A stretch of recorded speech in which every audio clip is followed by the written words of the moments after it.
Hello everyone, and welcome back to my second video.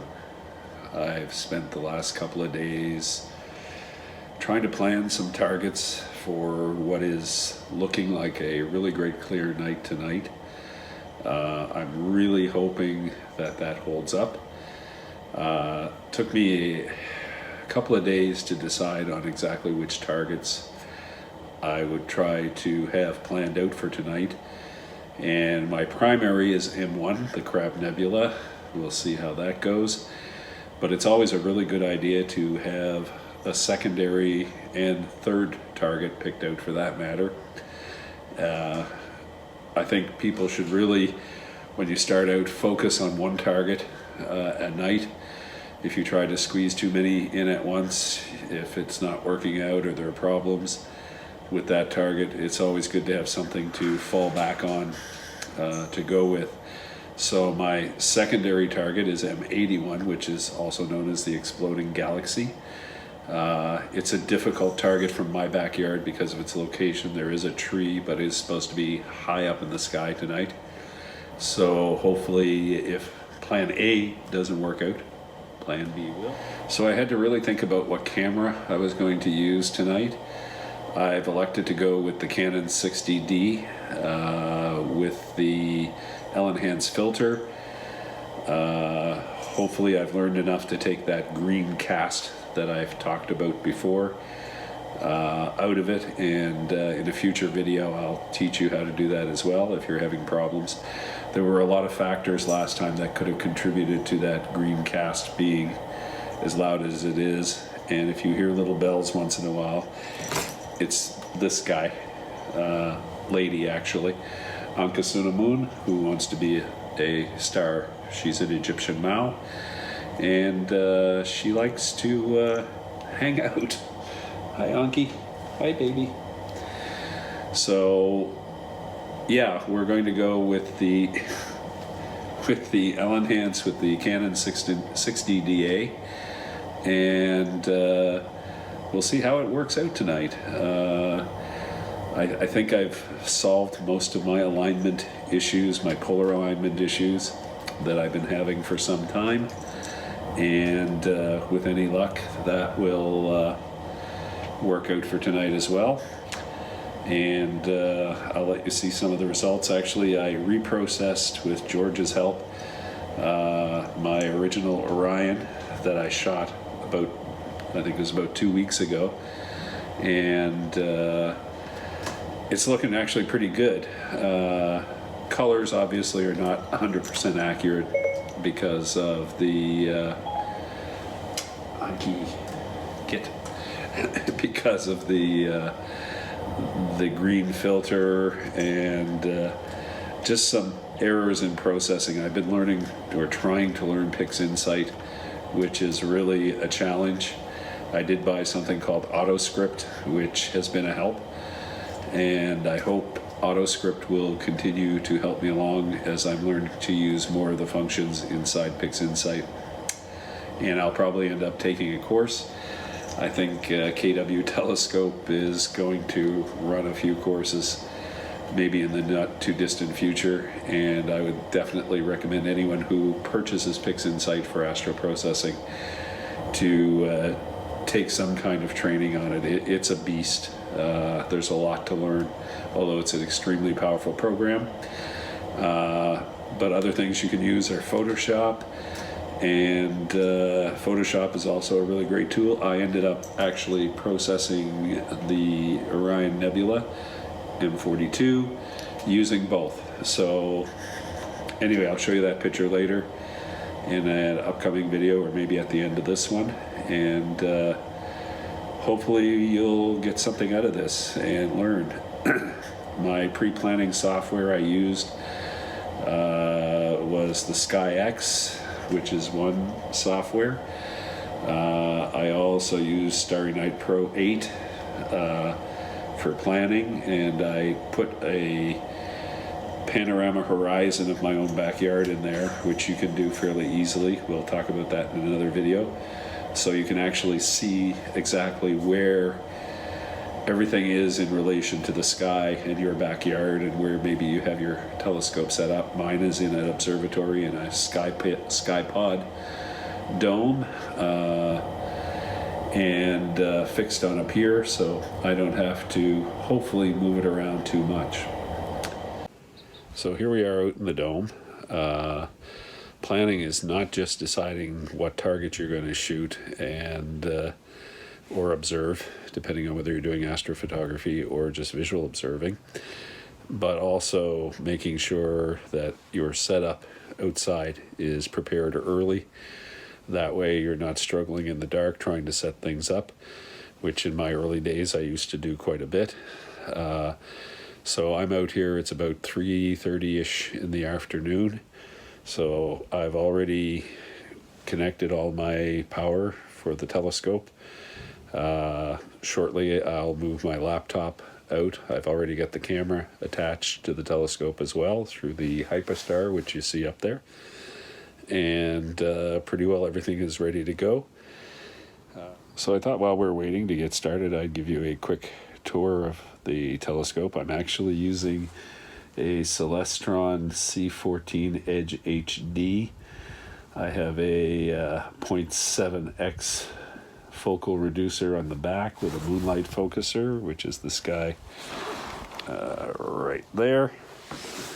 And I also have, you can see, an autofocus system on here as well, the Celestron autofocus system.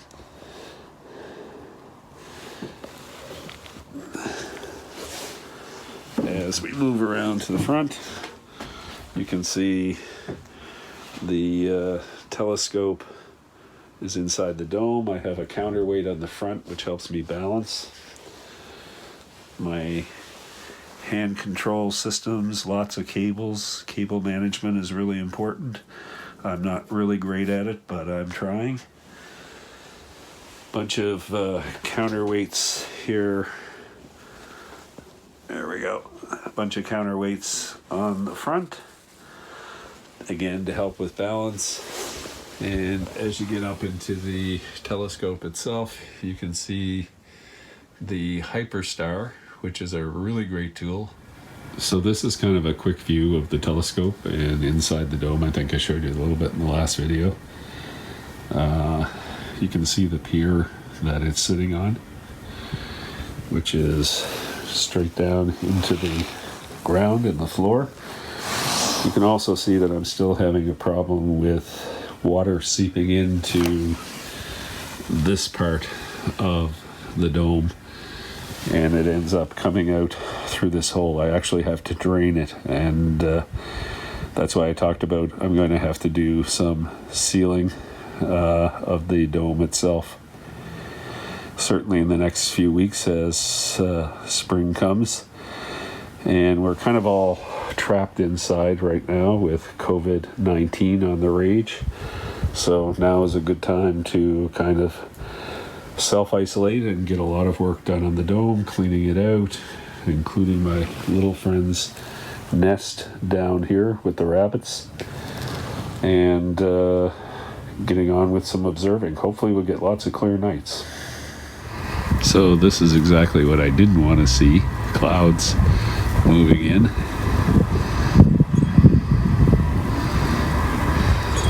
And exactly where the area where I want to be imaging tonight. Let's hope they go away. So I'm inside the dome now. I've just set up the laptop. Have to power it yet. But the good news is the clouds that were up there earlier, I should say, have dissipated quite a bit.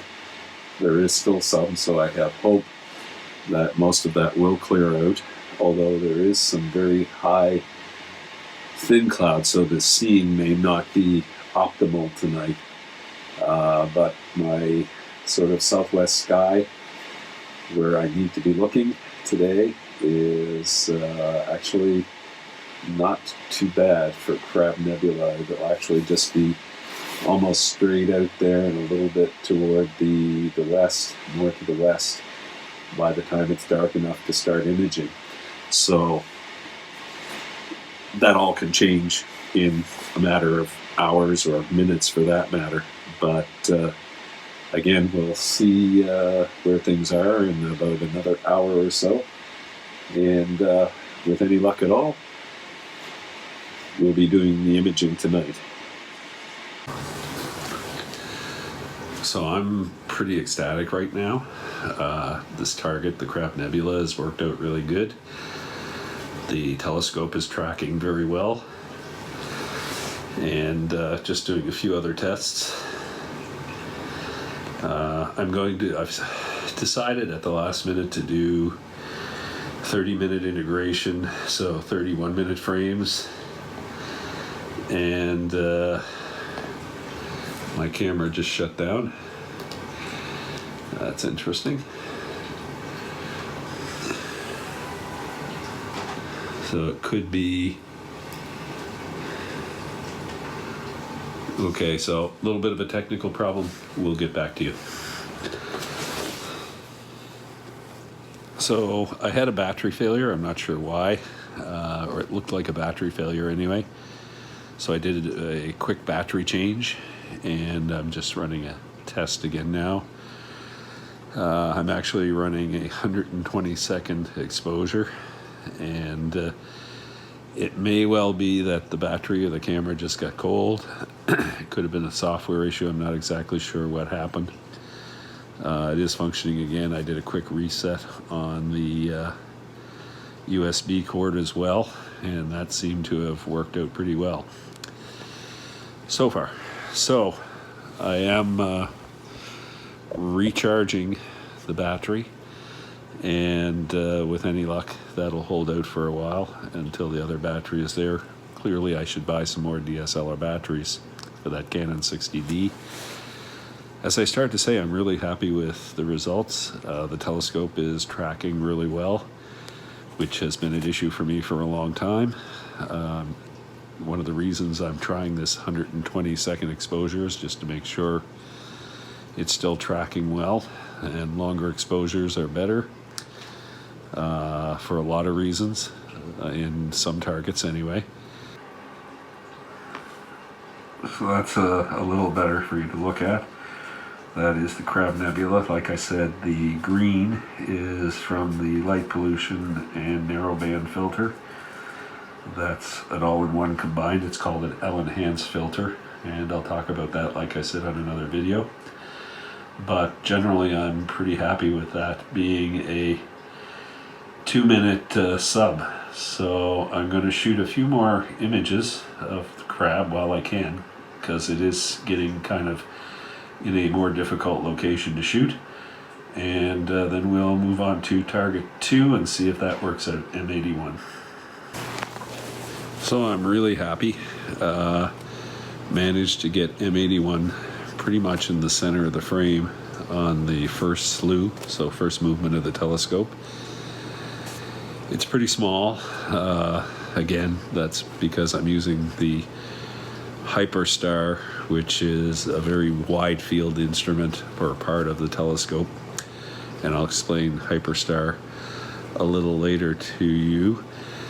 I'm actually doing quite a few images. I'm doing 40 images that are 60 seconds each, so that'll be about 40 minutes of integration time. So my session ended a little earlier than I thought it was going to. I ended up seeing a tracking error, which means the stars were actually kind of moving this way across rather than being little round balls, as they should have been. So I'm thinking the telescope had slewed quite a bit, had moved down into a position where I think it was straining on the motors, which is probably a balancing issue. I probably have to do a little more balancing on that side of the telescope. All in all, though, I'm really happy with the results. I didn't get quite as much data on M81 as I wanted, but I did get, I think, enough to do a pretty good image with. So until next time, we are Spaced Out 101, and I'll show you the end results with the data once it's processed.